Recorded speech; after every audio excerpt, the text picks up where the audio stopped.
بسم اللہ الرحمن الرحیم الحمد للہ رب العالمین والصلاة والسلام علی سید الانبیاء والمرسلین وعلی آلہ واصحابہ اجمعین اما بعد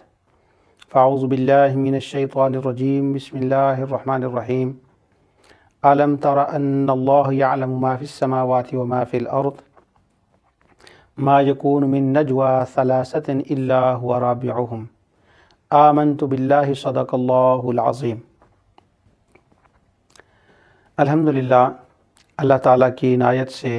اور اس کی رحمت سے پروگرام ازالہ شبہات میں آج مسئلہ حاضر ناظر کے اوپر میں گفتگو کرنے جا رہا ہوں۔ جیسا کہ ناظرین جانتے ہیں کہ وہ شبہات جو شرک کے نام سے بیان کیے جاتے ہیں، ان شبہات کا ازالہ کرنے کے لیے یہ پروگرام جو ہے یہ شروع کیا گیا ہے۔ ان شبہات میں سے ایک شبہ یہ ہے کہ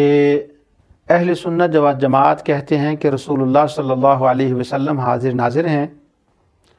تو بعض احباب اس عقیدے کو کفریہ اور شرکیہ عقیدہ کہتے ہیں کہ یہ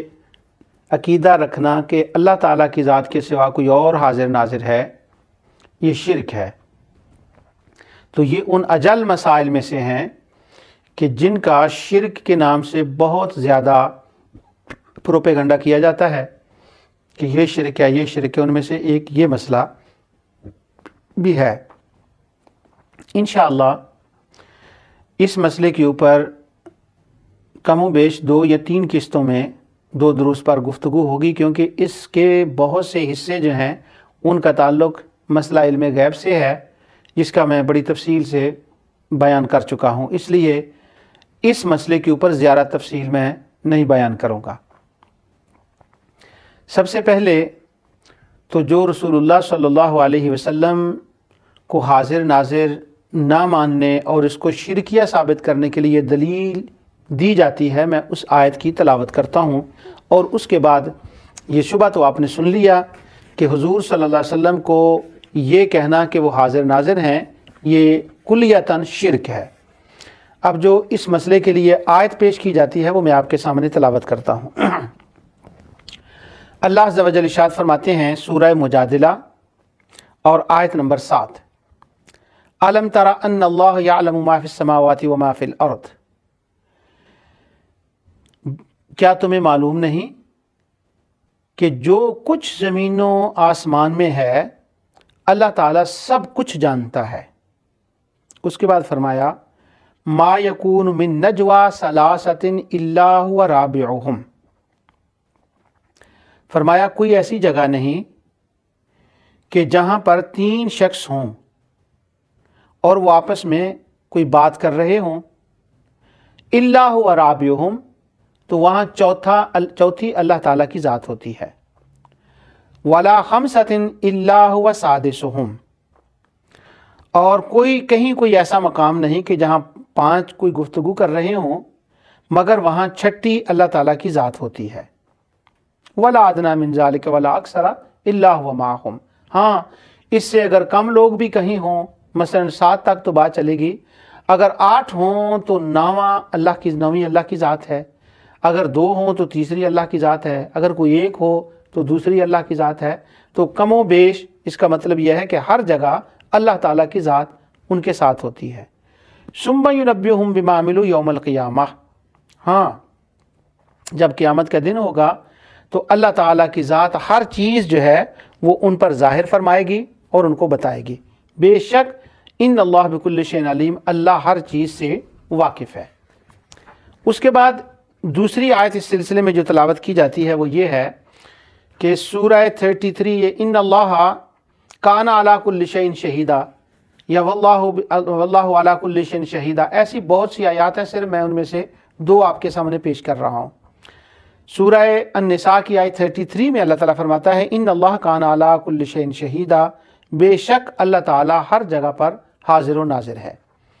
تو بعض اہل علم جو حضرات ہیں جو اس عقیدے کو شرکیہ عقیدہ کہتے ہیں کہ حاضر ناظر ماننا شرک ہے، وہ یہ دونوں آیتیں اور بعض دیگر آیات جو ان آیات سے ملتی جلتی ہیں، جن میں یہ بیان ہے کہ اللہ تعالیٰ ہر جگہ حاضر و ناظر ہے، اللہ تعالیٰ اپنی علم اور قدرت کے اعتبار سے ہر جگہ حاضر ناظر ہے۔ اس کی میں تفصیل آگے چل کر بیان کروں گا کہ اللہ کے حاضر ناظر ہونے کا کیا معنی ہے۔ تو وہ کہتے ہیں دیکھیں اللہ ہے اور اس کے ساتھ حضور صلی اللہ علیہ وسلم کو حاضر ناظر کہنا تو قطعی شرک ہے۔ سب سے پہلے میں یہ چاہتا ہوں کہ اس سے قبل کہ میں قرآن کریم کی وہ آیات آپ کے سامنے تلاوت کروں جن سے اہل سنت و جماعت استنباط کرتے ہیں، دلیل لیتے ہیں کہ حضور صلی اللہ علیہ وسلم حاضر ناظر ہیں، اس سے پہلے جو علماء اہل سنت نے اپنی اپنی کتابوں میں مسئلہ حاضر ناظر کو بیان کیا ہے کہ حاضر ناظر کا معنی اور مطلب کیا ہے، اس کو میں آپ کے سامنے بیان کرنا ضروری سمجھتا ہوں، تاکہ پھر جو شبہ ڈالا گیا ہے اس شبہ کی حقیقت کا بھی اندازہ ہو جائے۔ سب سے پہلے میں ہمارے اکابر علماء میں سے حضرت علامہ قبلہ مفتی احمد یار خان نعیمی رحمۃ اللہ تعالی علیہ اپنی کتاب جاء الحق میں اس مسئلہ حاضر ناظر کے اوپر گفتگو اور اس کی جو تعریف ہے کہ کیا معنی ہے حاضر ناظر کا، اس کو بیان کرتے ہوئے فرماتے ہیں کہ اللہ تعالیٰ کی ذات اپنی علم اور قدرت کے ساتھ ساری کائنات میں موجود ہے، علم و قدرت کے ساتھ، اور جو حضور صلی اللہ علیہ وسلم کو حاضر ناظر کہتے ہیں، اس کا معنی یہ ہے کہ رسول اللہ صلی اللہ علیہ وسلم اپنی قبر انور میں تشریف فرما ہیں، اور حضور صلی اللہ علیہ وسلم اپنی امت اور پورا عالم سارے جہان جو ہے وہ آپ کے سامنے پیش کیا جاتا ہے، اور حضور صلی اللہ علیہ وسلم اس کو ملاحظہ فرماتے ہیں۔ یہ معنی ہے حاضر ناظر کا۔ دوسرا وہ فرماتے ہیں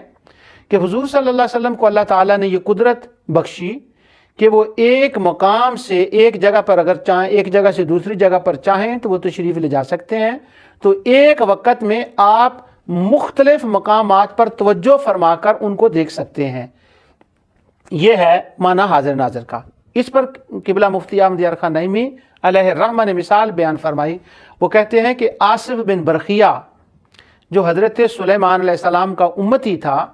جب اس نے کہا کہ میں تخت لے آؤں گا تو وہ حضرت سلیمان علیہ السلام کی محفل میں موجود رہا، اور اس نے کہا تھا انا آتی کا، کہ میں لے آؤں گا، تو وہ وہاں سے غائب نہیں ہوا، لیکن تخت یمن میں تھا، اس کی نگاہ وہاں بھی تھی، وہ گیا بھی آیا بھی، ادھر بھی رہا ادھر بھی گیا۔ تو جیسے آصف بن برقیہ کو یہ طاقت حاصل تھی کہ وہ ایک مجلس میں آنکھ جھپکنے سے قبل وہاں جا کر آ گیا، اس کے مشاہدے میں وہ چیز تھی، یہاں سے بیٹھا وہ دیکھ رہا تھا، یمن اس کے سامنے تھا، ملکہ بلقیس کا تخت اس کے سامنے تھا، جیسے آصف کے سامنے ملکہ بلقیس کا تخت تھا، ملک یمن تھا، اسی معنی میں ساری کائنات رسول اللہ صلی اللہ علیہ وسلم کے سامنے ہے اور حضور اس کا مشاہدہ فرما رہے ہیں۔ یہ معنی ہے حاضر و ناظر کا۔ یہ معنی نہیں ہے کہ جہاں کوئی آدمی بیٹھا ہے حضور صلی اللہ علیہ وسلم جسمانی طور پر ہر جگہ میں ہر بندے کے ساتھ موجود ہے۔ یہ تھا قبلہ مفتی احمد یار خان نعیمی رحمۃ اللہ تعالی نے جو کچھ لکھا۔